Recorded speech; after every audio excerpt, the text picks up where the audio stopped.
திரைக்கவர்ச்சி எப்பவுமே மங்கும், இணை எழுச்சி எப்பவும் பொங்கும். அது மாற்று இல்ல, பெருத்தைய மாற்று. அதே திராவிட தீய ஆட்சி முறை இருக்குல்ல, தீய ஆட்சி, அந்த ஆட்சியின் ஒரு நீட்சியை தான் நான் பார்க்கிறேன்.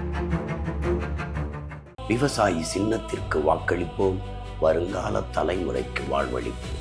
முன்னணி market எக்ஸ்பர்ட்ஸுடன் enrich money investor awareness conclave April 25. டிக்கெட்டை இன்றே புக் செய்யுங்கள். சில வெற்றி வாய்ப்புங்கிற என் கையில் இல்லையே, என் மக்கள் கையில் இருக்கு. நான் வெல்லணும்னு என் மக்கள் நினைச்சா நான் வெல்லுவேன். அவ்வளவுதானே. இது என்ன வெற்றி வாய்ப்பு எப்படி இருக்குன்னு என்ன கேள்வி? கிட்டத்தட்ட 20 வருஷமா போராடிட்டே இருக்கீங்க. ஒவ்வொரு வாட்டியும் ஒரு திரைக்கவர்ச்சி மூலமா ஃபர்ஸ்ட் கேப்டன் விஜயகாந்த் அவர்களாக இருக்கட்டும், மக்கள் நீதிமன்ற கமலஹாசன் இருக்கட்டும், அதுக்கப்புறம் இப்போ டிவிகே விஜயா இருக்கட்டும், இது அந்த வெற்றியை தட்டி பிடிக்கிற மாதிரி இருக்குல்ல. அந்த இல்ல தற்காலிகமா தள்ளி போடலாம் ஒழிய நிலையா தடுக்க முடியாது. திரைக்கவர்ச்சி எப்பவுமே மங்கும், இணை எழுச்சி எப்பவும் பொங்கும். நான் உங்களுக்கு நிரூபிச்சிருக்கேன். 4.5 லட்சத்துலேருந்து 36 லட்சம் வரை வந்திருக்கேன். அது யார் வந்தாலும் திரைக்கவர்ச்சிங்கிறது மங்கும். நீங்கள் உங்கள் முன்னாடி நிற்கிற கூட்டத்தை தக்க வைக்கணும்னா நீங்கள் அவன் வழியை உங்கள் மொழியில் கடத்தணும். ஆகச்சிறந்த கருத்துக்களை முன் வச்சு அவனை இருத்தணும். அந்த ஆற்றல் இருக்கான்னு பார்க்கணும். திரைக்க வச்சுன்னா இந்த மூஞ்சியை 4 தடவை பார்த்தா அதே மூஞ்சி தான், அப்புறம் அது மங்கிடும். நான் என்னை யாரும் பார்க்க வர மாட்டான். எங்கள் அண்ணன் என்ன சொல்லுது, என் மகன் என்ன சொல்கிறான், என் பிள்ளை என்ன சொல்லுதுன்னு கேட்க வருவான். அப்போ இணை எழுச்சி பொங்கும்.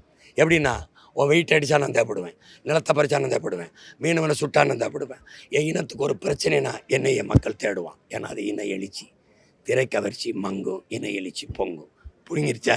அதனால இதெல்லாம் கவலைப்பட்டுக்கிட்டு ஒரு புரட்சிக்காரன் ஒரு போராளி நிற்க முடியாது. வேற மாற்று அரசியல் அவர டிவிக்கு திரும்பவும் இலவசம் 6 கேஸ் சிலிண்டர், தங்கம், இது எந்த மாதிரியான இதாக இருக்கும்? அது மாற்று இல்லை, பெருத்தைய மாற்று. அதே திராவிட தீய ஆட்சி முறை இருக்குல்ல, தீய ஆட்சி, அந்த ஆட்சியின் ஒரு நீட்சியாக தான் நான் பார்க்குறேன். அவங்க 2000 நான் 2500. அப்போ எதுவுமே ஒரு மாறுதலான சிந்தனை இல்லை. இப்போ நான் சொல்கிறேன், கல்வி கடன் பெற வேண்டிய அவசியம் இல்லை, இதுவரை பெற்ற கடன் இல்லை. இனி என் பிள்ளைக்கு கல்வியை கொடுக்க வேண்டியது அரசின் கடன். 1 ரூபா கட்ட நம்ம உலகத்தரத்துக்கு கல்வியை கொடுக்குறேன். அதுதான் சரி. நான் இடைநிறுத்தலுக்கு 15,000 தரேன். ஏன் இடையில நிறுத்தணும்?